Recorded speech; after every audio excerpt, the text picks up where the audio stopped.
Puis Jésus fut emmené par l'Esprit dans le désert pour être tenté par le diable. Après avoir jeûné 40 jours et 40 nuits, il eut faim. Le tentateur, s'étant approché, lui dit : « Si tu es fils de Dieu, ordonne que ces pierres deviennent des pains. » Il est écrit : « L'homme ne vivra pas de pain seulement, mais de toute parole qui sort de la bouche de Dieu. » Le diable le transporta dans la ville sainte, le plaça sur le haut du temple et lui dit : « Si tu es fils de Dieu, jette-toi en bas, car il est écrit : il donnera des ordres à ses anges à ton sujet, et ils te porteront sur les mains, de peur que ton pied ne se heurte contre une pierre. » Il est aussi écrit : « Tu ne tenteras point le Seigneur ton Dieu. » Le diable le transporta encore sur une montagne très élevée, lui montra tous les royaumes du monde et leur gloire, et lui dit : « Je te donnerai toutes ces choses, si tu te prosternes et m'adores. » Retire-toi, Satan, car il est écrit : tu adoreras le Seigneur ton Dieu et tu le serviras lui seul. Alors le diable le laissa, et voici, des anges vinrent auprès de Jésus et le servaient. Jésus, ayant appris que Jean avait été livré, se retira dans la Galilée. Il quitta Nazareth et vint demeurer à Capernaum, situé près de la mer, dans le territoire de Zabulon et de Nephtali, afin que s'accomplît ce qui avait été annoncé par Ésaïe, le prophète. Le peuple de Zabulon et de Nephtali, de la contrée voisine de la mer, du pays au-delà du Jourdain et de la Galilée des gentils. Ce peuple, assis dans les ténèbres, a vu une grande lumière. Et sur ceux qui étaient assis dans la région et l'ombre de la mort, la lumière s'est levée. Dès ce moment, Jésus commença à prêcher. « Repentez-vous, car le royaume des cieux est proche. » Comme il marchait le long de la mer de Galilée, il vit deux frères, Simon, appelé Pierre, et André, son frère, qui jetaient un filet dans la mer, car ils étaient pêcheurs. « Suivez-moi, et je vous ferai pêcheurs d'hommes. » Aussitôt, ils laissèrent les filets et le suivirent.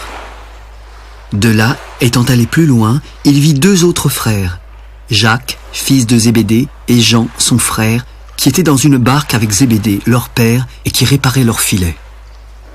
Il les appela. Aussitôt, ils laissèrent la barque, leur père, et le suivirent. Jésus parcourait toute la Galilée, enseignant dans les synagogues, prêchant la bonne nouvelle du royaume, guérissant toute maladie et toute infirmité parmi le peuple. Sa renommée se répandit dans toute la Syrie. On lui amenait tous ceux qui souffraient de maladies et de douleurs de divers genres, des démoniaques, des lunatiques, des paralytiques, et il les guérissait. Une grande foule le suivit de la Galilée, de la Décapole, de Jérusalem, de la Judée et d'au-delà du Jourdain. Voyant la foule, Jésus monta sur la montagne. Après qu'il se fut assis, ses disciples s'approchèrent de lui. Puis, ayant ouvert la bouche, il les enseigna. « Heureux les pauvres en esprit, car le royaume des cieux est à eux. Heureux les affligés, car ils seront consolés. Heureux les débonnaires, car ils hériteront la terre. Heureux ceux qui ont faim et soif de la justice, car ils seront rassasiés. Heureux les miséricordieux, car ils obtiendront miséricorde. Heureux ceux qui ont le cœur pur, car ils verront Dieu. Heureux ceux qui procurent la paix, car ils seront appelés fils de Dieu. Heureux ceux qui sont persécutés pour la justice, car le royaume des cieux est à eux. Heureux serez-vous lorsqu'on vous outragera, qu'on vous persécutera et qu'on dira faussement de vous toutes sortes de mal à cause de moi. Réjouissez-vous et soyez dans l'allégresse, parce que votre récompense sera grande dans les cieux. Car c'est ainsi qu'on a persécuté les prophètes qui ont été avant vous. Vous êtes le sel de la terre. Mais si le sel perd sa saveur, avec quoi la lui rendra-t-on?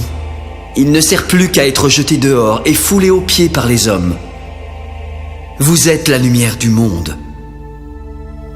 Une ville située sur une montagne ne peut être cachée, et on n'allume pas une lampe pour la mettre sous le boisseau.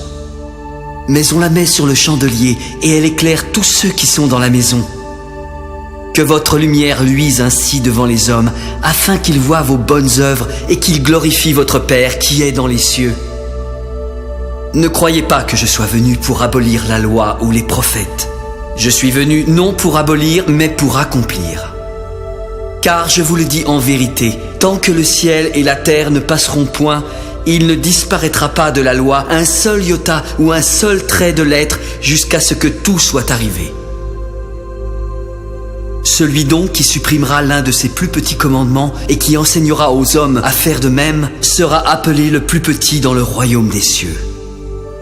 Mais celui qui les observera et qui enseignera à les observer, celui-là sera appelé grand dans le royaume des cieux. Car je vous le dis, si votre justice ne surpasse celle des scribes et des pharisiens, vous n'entrerez point dans le royaume des cieux. Vous avez entendu qu'il a été dit aux anciens, « Tu ne tueras point ». Celui qui tuera mérite d'être puni par les juges. Mais moi, je vous dis que quiconque se met en colère contre son frère mérite d'être puni par les juges.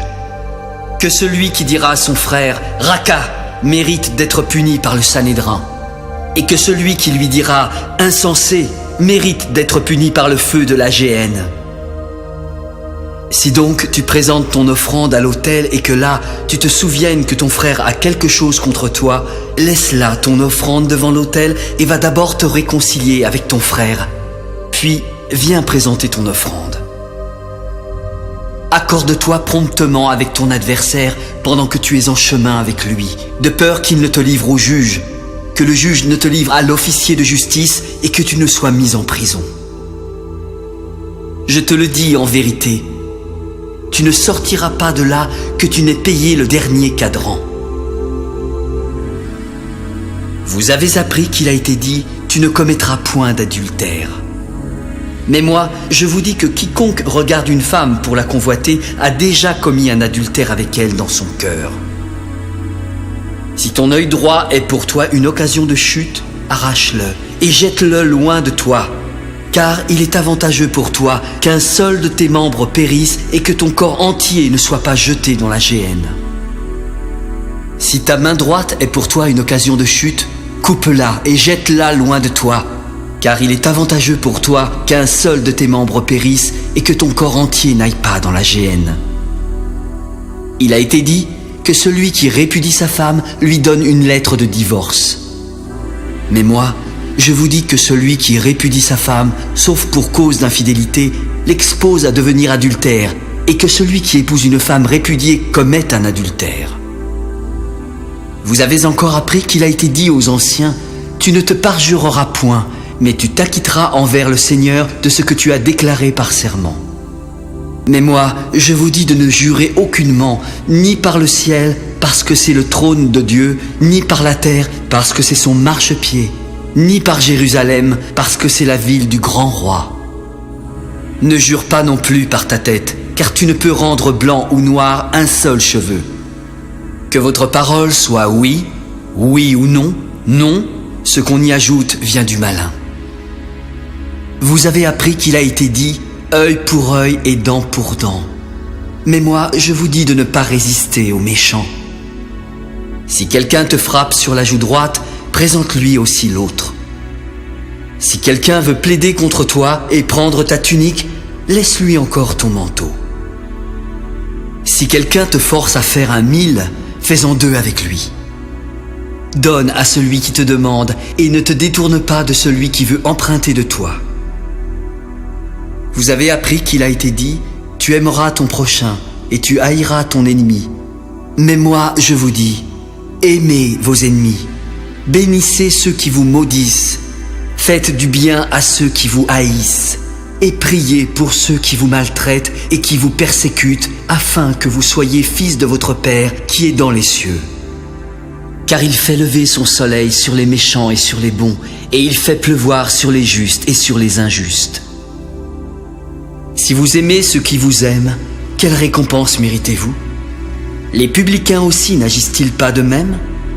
Et si vous saluez seulement vos frères, que faites-vous d'extraordinaire? Les païens aussi n'agissent-ils pas de même? Soyez donc parfaits, comme votre Père céleste est parfait. Gardez-vous de pratiquer votre justice devant les hommes, pour en être vus. Autrement, vous n'aurez point de récompense auprès de votre Père qui est dans les cieux. Lors donc que tu fais l'aumône, ne sonne pas de la trompette devant toi, comme font les hypocrites dans les synagogues et dans les rues, afin d'être glorifiés par les hommes. Je vous le dis en vérité, ils reçoivent leur récompense. Mais quand tu fais l'aumône, que ta main gauche ne sache pas ce que fait ta droite, afin que ton aumône se fasse en secret. Et ton Père, qui voit dans le secret, te le rendra. Lorsque vous priez, ne soyez pas comme les hypocrites qui aiment à prier debout dans les synagogues et au coin des rues pour être vus des hommes. Je vous le dis en vérité, ils reçoivent leur récompense. Mais quand tu pries, entre dans ta chambre, ferme ta porte et prie ton Père qui est là dans le lieu secret. Et ton Père, qui voit dans le secret, te le rendra. En priant, ne multipliez pas de vaines paroles comme les païens qui s'imaginent qu'à force de paroles, ils seront exaucés. Ne leur ressemblez pas, car votre Père sait de quoi vous avez besoin avant que vous le lui demandiez. Voici donc comment vous devez prier. Notre Père qui es aux cieux, que ton nom soit sanctifié, que ton règne vienne, que ta volonté soit faite sur la terre comme au ciel. Donne-nous aujourd'hui notre pain quotidien. Pardonne-nous nos offenses comme nous aussi nous pardonnons à ceux qui nous ont offensés. Ne nous induis pas en tentation, mais délivre-nous du malin. Car c'est à toi qu'appartiennent dans tous les siècles le règne, la puissance et la gloire. Amen.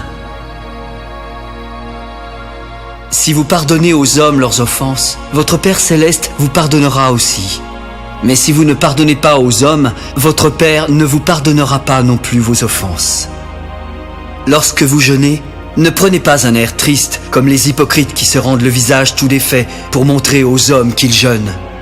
Je vous le dis en vérité, ils reçoivent leur récompense. Mais quand tu jeûnes, parfume ta tête et lave ton visage afin de ne pas montrer aux hommes que tu jeûnes, mais à ton Père qui est là dans le lieu secret.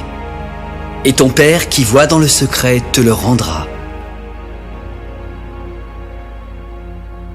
Ne vous amassez pas des trésors sur la terre, où la teigne et la rouille détruisent, où les voleurs percent et dérobent, mais amassez-vous des trésors dans le ciel, où la teigne et la rouille ne détruisent point, où les voleurs ni ne percent ni ne dérobent. Car là où est ton trésor, là aussi sera ton cœur. L'œil est la lampe du corps. Si ton œil est en bon état, tout ton corps sera éclairé. Mais si ton œil est en mauvais état, tout ton corps sera dans les ténèbres. Si donc la lumière qui est en toi est ténèbre, combien seront grandes ces ténèbres? Nul ne peut servir deux maîtres, car ou il haïra l'un et aimera l'autre, ou il s'attachera à l'un et méprisera l'autre. Vous ne pouvez servir Dieu et Mammon. C'est pourquoi je vous dis, ne vous inquiétez pas pour votre vie, de ce que vous mangerez, ni pour votre corps, de quoi vous serez vêtus. La vie n'est-elle pas plus que la nourriture et le corps plus que le vêtement?